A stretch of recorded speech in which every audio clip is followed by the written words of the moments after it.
So shooters and reloaders, fortune cookie 45 LC coming to the hot lead zone, and what you see there are three 45 Schofield cases, and then one on the right end there is a 45 Colt empty case. The cases are identical except for length, and also for a small difference in the rim width. We're talking about the measurement from side to side there of the rim. The Schofield has a little bit bigger rim than the 45 Colt, but the Schofield round is almost 2/10 of an inch shorter than the 45 Colt brass. And what we have here is a box of 500 Starline 45 Schofield brass. You see, pretty substantial brass. We can make some very nice cartridges in 45 caliber out of these brand new Starline high quality brass. Let's talk about the 45 Schofield. Now, how this came about was because the Schofield round was designed by a military man by the name of Schofield for the cavalry. And the 45 Schofield was chambered in the Smith & Wesson top break revolver that was easily handleable by cavalrymen. They could hold the reins in one hand while opening the revolver against their leg, and then they could go ahead and transfer the revolver to their rein hand and then reload while riding. Whereas the 45 Colt came out in 1873 with the introduction of the Colt single-action armory revolver, and you know that's a very difficult revolver to load while riding horseback. However, the Army liked the 45 Colt so much that when the 38 Long failed to stop the Moro tribesmen in the Philippine-American War around 1900, they went and got the old 45 Colt single-action armies, broke them out, and shipped them out to the troops in the Philippines to deal with the Moros. Turned out that the Schofield loading of a 230 grain bullet at about 850 feet per second was so effective in stopping the charge of Moro tribesmen that the decision was made to duplicate those same ballistics in the 45 ACP that came out in 1911.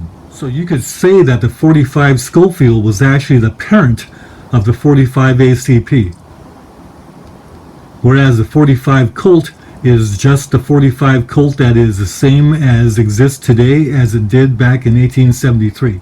Now, one interesting thing is that because the rim of the 45 Schofield was 0.02 inches wider from side to side than the 45 Colt, the 45 Schofield rounds could not be chambered in the 45 Colt revolvers without having the rims interfere with each other in the cylinder, so that they had to load every other cylinder, every other chamber, so that 6 shooters became 3 shooters, but at least they could load the 45 Schofield rounds and shoot them in the single-action Army Colts that they had.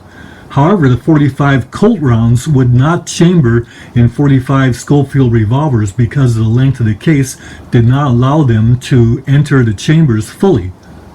So the attempts to load the 45 Colt in the top break Schofield revolvers resulted in non-closure of the revolvers. Couldn't be done. This eventually caused the U.S. military to standardize with a 45 Schofield length cartridge that had rims that were smaller, were less wide, so that they would chamber in all revolvers. And then the 45 Schofield type of round could fit all the revolvers also in terms of length. It was called the 1877 designation for that ammunition. And that's what became the parent of the 45 ACP. So you see the Schofield round mics at 0.518 inches across, and that is bigger than the 45 Colt, which mics at 45 Colt mics at .508. So the 45 Colt is 0.01 inches less in rim width than the 45 Schofield, but that's not enough to interfere with modern revolvers today. Let's give you an example of that. So to give you an example, here are 6 45 Schofield rounds, or empty casings rather, chambered in my Model 25 Smith & Wesson. You see, it functions just fine. And what we have here is my Beretta Stampede, which is a Colt single action clone. Show you that those are indeed the empty casings in there. And of course, you see, they function perfectly like that. And of course, Ruger, Blackhawk, those are all empty casings in there, as you can see. And they function just fine. Now the 45 Schofield will also function very well in all of our lever action 45 Colt chamberings. So 45 Schofield is a very valid cartridge for us today, and we're going to go ahead and load those to show you that they can be very capable, almost as capable as the 45 Colt in various loadings. Bye for now.